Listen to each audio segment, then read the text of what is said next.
Dans un entretien avec une avocate, un analyste de données cherche à savoir où la jeune femme s'est rendue une nuit dans une démarche d'évaluation des comportements pendant la crise sanitaire. Les informations sont là, collectées par sa montre, par son assistant vocal, son téléphone ou la caméra de surveillance de ses voisins. Ne reste qu'à savoir pourquoi. Pourquoi une honnête jeune femme a violé le couvre-feu? La seule donnée que l'algorithme ne parvient pas à déterminer. La seule donnée qui lui manque pour terminer son jugement et déterminer sa responsabilité dans la mort de 20 personnes des suites du coronavirus. Une fiction élaborée dans un court-métrage pour The Financial Times basée sur des faits trop réels. Partenariat entre Amazon et plus de 2000 départements de police américains pour récupérer des extraits vidéo de caméras de surveillance ou filiale du service de santé national du Royaume-Uni qui partagent des données de leurs patients avec Google. Se plier aux big data et aux algorithmes, peut-être, mais jusqu'à quel point? On a du mal à réaliser le poids de ces algorithmes dans notre vie de tous les jours. Certes, les cookies sur Internet, oui, un petit peu sur les réseaux sociaux. Bon, peut-être quelques autres trucs comme les recommandations Spotify ou le meilleur chemin pour aller au boulot sur Google Maps. Mais ça implique beaucoup de choses. Commençons avec les cookies publicitaires. C'est un peu la base du problème en fait, parce qu'ils servent à une collecte de données à très grande échelle, qui finiront par alimenter des intelligences artificielles dont les effets sont, eux, bien réels. Pour te faire comprendre le concept, voyons en détail ce qu'est un cookie et ce à quoi il est censé servir. À la base, un cookie c'est un tout petit fichier texte qu'un site internet va enregistrer dans ton ordinateur. Grâce à ça, il pourra se souvenir de toi et se rappeler de tes actions. Si tu t'es connecté ou ce qu'il y a dans ton panier, c'est typiquement ce pourquoi on l'a pensé. Mais rapidement, cette utilisation purement nécessaire s'est transformée en un outil de track bien plus insidieux. Les bandeaux publicitaires issus d'une même régie partagent en fait le même cookie sur ton ordinateur et permettent de suivre ton passage d'un site à l'autre, mais aussi de collecter plein d'autres informations sur ta navigation pour affiner les publicités qui te seront proposées. Mais ne t'inquiète pas, elles ne vont pas te juger. Même pas pour cette question que t'as tapé en mode incognito l'autre jour. On sait, t'inquiète pas. Est-ce que cette utilisation de tes données t'est bénéfique? Si tu as l'intention d'acheter, oui, sûrement. Les algorithmes qui tournent à partir des données récoltées chez des milliers de personnes ont appris à trouver la publicité qui te fera le plus dépenser. Parce que cette traque d'infos, rappelons-nous, elle a un but financier avant tout. Donné à un algorithme, la machine cherche à plaire à celui qui paye, l'annonceur. En tout cas, dans le cas des publicités. Tous les plus gros sites internet ont ces machines, ces intelligences artificielles avec leurs propres objectifs. Les réseaux sociaux, par exemple, s'en servent pour maximiser le temps que tu y passeras. Parce que leur but, c'est de montrer aux régies publicitaires et autres annonceurs qu'un espace sur leur site est précieux avant de te montrer la meilleure information ou ce que tu cherches de manière générale. Donc quand Instagram te propose qu'une sélection de posts qu'il estime être ceux qui t'intéressent le plus, c'est pour que tu te concentres sur l'essentiel, là où les publicités sont les plus intéressantes pour eux. Mais je me demande si ce n'est pas aussi pour que tu ailles voir les stories des gens dont tu n'as pas pu voir les posts et consommes les pubs de cet espace également. Le fait est qu'on ne peut pas vraiment savoir ce qui nourrit les décisions de ces algorithmes. On ne peut que conjecturer, essayer et imaginer à partir de leurs vrais objectifs. Parce que ces choses n'expliquent pas comment elles fonctionnent. Elles servent un résultat qui correspond à ce pourquoi on les a entraînées. Capturer notre attention, nous servir les publicités qui rapportent le plus, ou enregistrer un maximum de données sur nous. Pense bien à ça quand on te demande quel cookie tu acceptes, à quoi ils te servent, puisque c'est toi qui décides des autorisations que tu donnes, tout du moins si tu es un citoyen européen. Maintenant, ça n'empêchera pas qu'on collecte des informations sur toi dans tous les cas. Il n'y a pas que les cookies pour ça. Pas aujourd'hui quand on est entouré de micros et de capteurs et que des tissus connectés sont en développement. Nos assistants vocaux sont super pratiques, par exemple, c'est certain. Un petit « Alexa, allume la télé !» quand on a encore perdu sa télécommande, c'est au top. Mais c'est aussi beaucoup d'informations sur les machines qui travaillent derrière. Heure du coucher, heure de lever, temps passé à regarder des séries sur les différents services de streaming et le type de contenu consommé sur ces derniers, ainsi que toutes les questions qu'on lui pose du type « Les livres papier vont-ils disparaître à cause du numérique ?» auquel on vous propose d'ailleurs un début de réponse dans notre premier épisode. On peut en déduire des milliers de choses sans même qu'on ne soit au courant. Faire écouter ces moments privés et questionnements du quotidien à des machines, ça ne semble pas trop grave. Mais savais-tu que dans beaucoup de cas, ça veut aussi dire que des vrais humains entendent tout ça si on accepte d'aider à améliorer le service ? Microsoft engage des petites paires de mains et d'oreilles pour corriger les interprétations de Cortana, qui peuvent alors entendre de vraies petites pépites. Le fait est que de plus en plus d'informations sont déduites de ces traitements et collent des labels sur notre empreinte numérique. Google te laisse en voir une partie du niveau d'études qu'il estime à tes centres d'intérêt, situations familiales et bien d'autres. D'autres marchands de données n'ont aucun scrupule et gardent tout ce qu'ils stockent bien pour eux. Et que stockent-ils, te demandes-tu ? Avec seulement 65 tweets postés par mon compte perso, un algorithme de l'université de Cambridge a su déterminer mon âge à quelques mois près et des critères allant de mon inclinaison politique à ma spontanéité ou mon niveau de compétitivité et de stress sans être trop à côté de la plaque. Cela ressemble quand même beaucoup à des données sensibles que des sociétés pourraient exploiter si elles tombaient dans de mauvaises mains. Et des mauvaises mains qui peuvent être prêtes à vendre des informations sur des victimes de viol pour 75 centimes de dollars du nom, il y en a. Et le problème, c'est que ces technologies s'étendent du monde digital à des problématiques qu'on croyait pourtant loin des calculs informatiques. Ces dernières années, la France a bien appris la place des algorithmes dans le processus de candidature aux universités par exemple, avec le scandale d'admission post-bac en 2018. Depuis, la plateforme de recrutement du supérieur a été remplacée par Parcoursup, se voulant plus transparente que son prédécesseur et plus équitable, même si c'est encore loin d'être parfait. Ailleurs, comme aux US, les algorithmes de sélection des facs ont plus d'une fois défrayé la chronique, et pour d'autres raisons. Leur fonctionnement est autrement différent du nôtre. Contrairement à Parcoursup, qui suit une liste d'instructions écrites par des informaticiens en charge du développement de la plateforme pour trier les candidats, le processus de certaines universités américaines n'est pas aussi lisible. Ces algorithmes reçoivent une quantité titanesque de données qui peuvent aller des informations personnelles fournies au CV ou lettres de motivation et de recommandation, des notes au lycée ou autres au final, dépendant d'une machine à une autre, qui pourrait aussi bien s'intéresser à la consommation de ramen instantané si elle avait l'info. Elle récupère ces renseignements pour tous les anciens candidats, acceptés ou pas, puis on lui dit « Bon, trouve-moi les meilleurs élèves ». La machine, à première vue, elle n'en sait rien de qui a du potentiel. Alors elle teste des trucs. Elle propose. Et elle attend l'approbation de son développeur comme j'attends que tu mettes un pouce bleu à cette vidéo. Mais vu qu'on part sur les infos des anciens candidats, le dev il peut comparer les propositions aux résultats des admissions des années précédentes et valider ou corriger la proposition qui a été faite.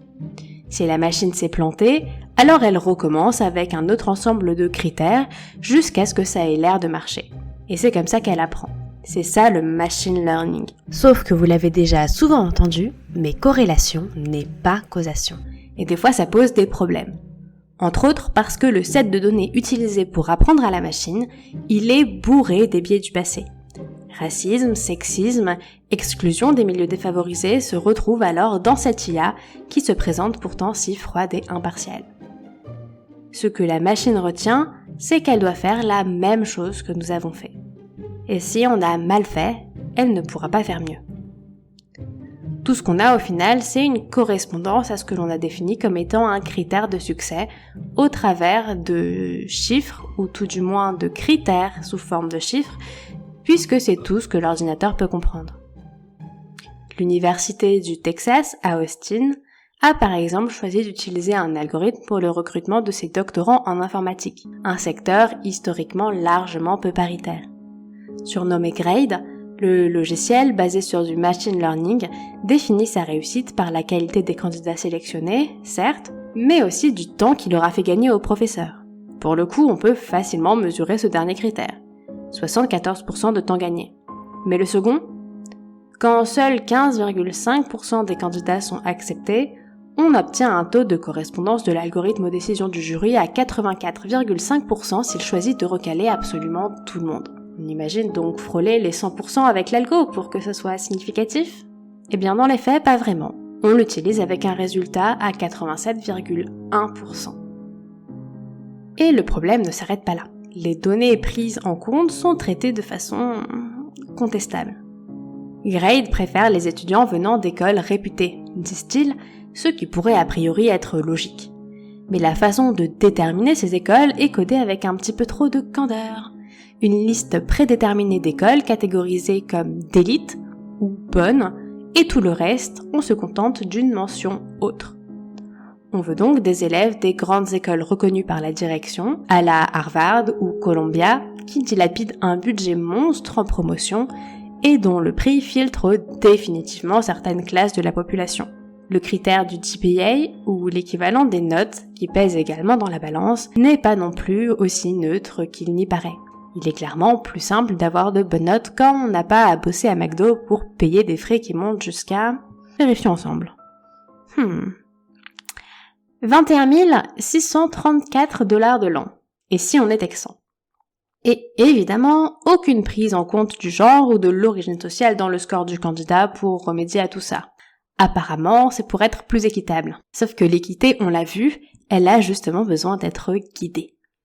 Le système a finalement été supprimé en 2020 et des questions ont été posées sur l'absence totale d'audit de l'algorithme pour s'assurer qu'il ne discriminait aucun groupe. Les créateurs ont répondu à la critique de façon assez simple. Ce n'était pas le but. Ils ne cherchaient pas à faire mieux que les professeurs jusqu'à avant 2013, mais la même chose si ce n'est plus vite. Heureusement, le monde du travail a de vrais recruteurs professionnels, lui. Ça évite tout ça, hein? Non. Laissez-moi vous raconter l'histoire de Kyle Penn. À la recherche d'un petit boulot, à côté de ses études à la fac, Kyle fait jouer du piston.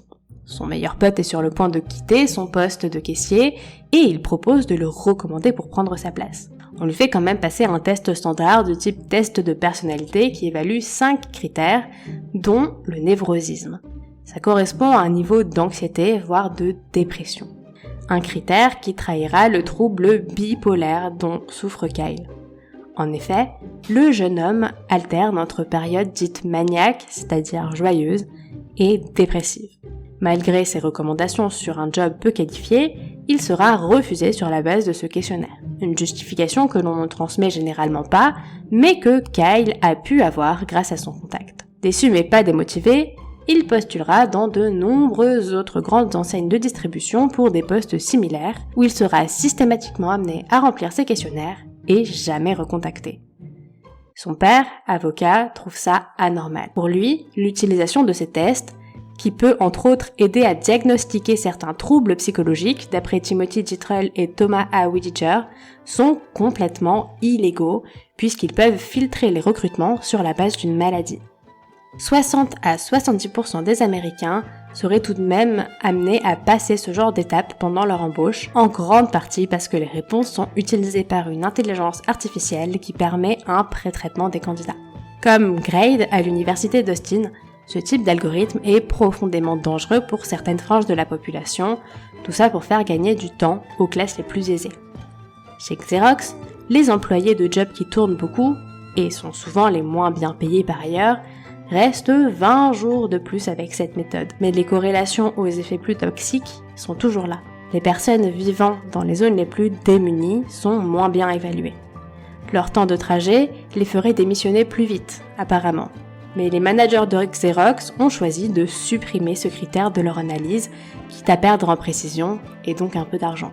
Tous n'ont pas des réflexes si éthiques, et encore moins envie de communiquer à ce sujet. Il suffit de regarder le domaine de la justice pour s'en apercevoir. On continue donc notre petite exploration aux États-Unis, parce que pourquoi changer une équipe qui gagne, n'est-ce pas? Un excellent exemple repose dans celui énoncé par Cathy O'Neill dans son livre « Algorithme, une bombe à retardement ».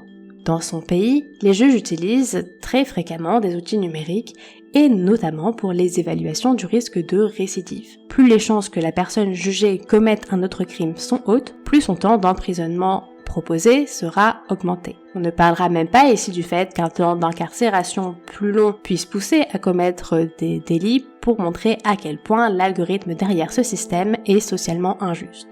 On va se contenter de l'aspect technique. Bon, alors, comment il marche celui-là d'Algo ? Essentiellement sur la base d'un questionnaire rempli par l'accusé. Et ce questionnaire comporte des questions qui sont des proxys pour son origine sociale et ethnique. C'est-à-dire qu'on peut estimer la couleur de peau ou le niveau de vie de la personne concernée à partir de ses réponses. Et sans surprise, ça défavorise toujours les mêmes. Regardons un peu quelques questions pour comprendre comment cette machine s'est transformée en une nouvelle façon de discriminer. Une partie entière du questionnaire se focalise sur l'entourage de la personne incriminée. Arrestation des parents, conjoints et amis, situation familiale dans l'enfance, alcoolisme et addiction des membres de la famille, des informations qui ne seraient pas recevables dans un tribunal puisqu'on juge sur les actes de l'accusé et pas sur sa personne, encore moins sur son entourage. D'autant que les rencontres avec les services de l'ordre sont plus fréquents et les sentences de prison historiquement plus nombreuses à crime égal contre les personnes de couleur. D'autres questions incluent des déménagements récents, le taux de criminalité dans son quartier, le niveau d'études, les qualifications professionnelles pouvant mener à un emploi, les difficultés financières, une auto-évaluation des chances d'obtenir un emploi payé au-dessus du SMIC, la liste des questions problématiques est encore longue. Au total, ce seraient 137 critères qui seraient utilisés par Compass, l'algorithme utilisé entre autres dans l'État de New York, du Wisconsin, de Californie, ainsi que d'autres plus petites juridictions dans toute l'Amérique.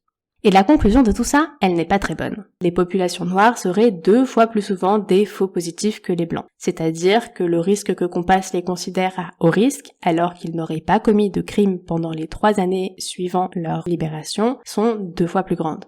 À l'inverse, les blancs ont 2 fois plus de chances d'être classés à bas risque et relâchés plus tôt pour être à nouveau arrêtés dans ces 3 ans. Tout ça pour que les résultats ne soient pas plus prédictifs qu'un sondage auprès de personnes n'ayant aucune information juridique et seulement 5 critères à leur disposition. Un résultat qui pose la question de la légitimité d'un logiciel développé par une entreprise privée dans le système pénal et de la capacité de ces machines à faire mieux que ce que l'on fait déjà. Le fait est que tout n'est pas prédictible. Nous ne sommes pas des statistiques, mais des personnes individuelles, et malheureusement, les erreurs de jugement ne pourront jamais tomber à zéro. Sauf que le traitement par ces intelligences artificielles fait croire à une fausse objectivité, rend impossible l'appel à la décision engagée puisque le calcul fait par la machine ne change pas, et le processus de décision est totalement opaque, protégé par le secret des marques. Depuis l'an dernier, en 2020, les collectes de données judiciaires sont autorisées en France. Ces dernières sont traitées par des intelligences artificielles pour proposer aux juges des cas similaires ainsi que le jugement associé. La machine pourrait alors proposer des montants d'indemnité aux victimes qui seraient plus équitablement répartis dans une même juridiction, mais serait également parfois à même de proposer une décision, bien que le jugement final revienne toujours aux professionnels en chair et en os. D'après le site viepublique.fr, ce genre d'outil serait très demandé par les juges et autres acteurs de la vie juridique. Mais alors que le système est encore en cours d'élaboration, notamment par la Cour de cassation, il serait bon de s'assurer de ne pas répéter les erreurs qui ont déjà été faites ailleurs. En somme, la présence de plus en plus large des algorithmes et intelligences artificielles a un potentiel pour faire beaucoup de mal à ceux dont les données sont traitées par ces technologies. Développer un traitement de données éthique et juste n'est pas une chose facile, mais doit être un des principaux objectifs dans les technologies si nous souhaitons nous diriger vers une société équitable pour tous. Surtout à une époque comme la nôtre où le lien entre science et société se renforce constamment. Des figures comme Joy Buolamwini s'élèvent pour une IA plus égalitaire avec son Algorithmic Justice League. Exposant les faiblesses des traitements automatisés, cette docteure en informatique américaine a déjà pu faire évoluer les choses, dont la reconnaissance faciale pour les femmes et les personnes de couleur, qui était bien moins efficace que pour les hommes caucasiens. Chacun peut jouer un rôle dans cette bataille avec un choix adapté des informations qu'on partage et qui nourriront des algorithmes en fin de course. Mais tout n'est pas noir dans le monde des machines, et elles peuvent être utilisées pour le bien commun. Tout dépend finalement de ce qu'on choisit comme condition de succès à son apprentissage. Mais ça, c'est une autre histoire. C'est tout pour ce nouvel épisode de Saucisson, ton émission de sciences et société à écouter. Comme d'habitude, les sources sont en description et tu peux en profiter de scroller vers le bas pour laisser un pouce bleu et t'abonner. Allez, à la prochaine!